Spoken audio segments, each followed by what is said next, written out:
ಸಾಕಷ್ಟು ಹಬ್ಬಗಳನ್ನು ಆಚರಿಸುವರು. ಅದರಲ್ಲಿ ಸಂಕ್ರಾಂತಿಯ ಸೊಬಗೆ ಬೇರೆಯದು. ರೈತರ ಜಾನುವಾರುಗಳ ಹಬ್ಬ ಇದು. ದನ ಕರುಗಳನ್ನು ಸಿಂಗರಿಸುವರು.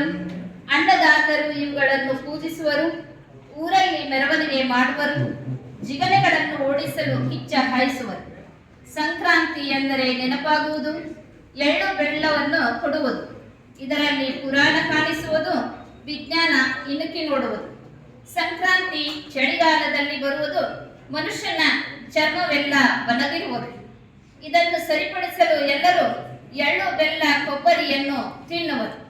ಸಂಕ್ರಾಂತಿ ಹಳ್ಳಿಗಳ ಮಧ್ಯೆ ಸೃಷ್ಟಿಯಾದ ಹಬ್ಬವು. ಆಗಿಂದಾಗೆ ಜಗಳ ಆಡುವುದು, ಆಗಿಂದಾಗೆ ಕೂಡುವುದು.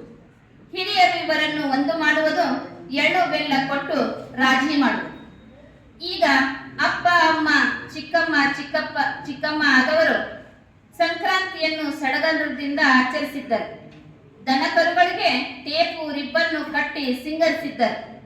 ಹಬ್ಬದ ನೆಪದಲ್ಲಿ ಸಂಬಂಧಿಕರನ್ನು ಭೇಟಿಯಾಗುತ್ತಿದ್ದರು. ಆದರೆ ಈಗ ಹಬ್ಬ ವರ್ಷವೂ ಬರುತ್ತಿದೆ. ಅದಕ್ಕೆ ಸಂಭ್ರಮ ಸಡಗರ ಕಡಿಮೆಯಾಗುತ್ತಿದೆ.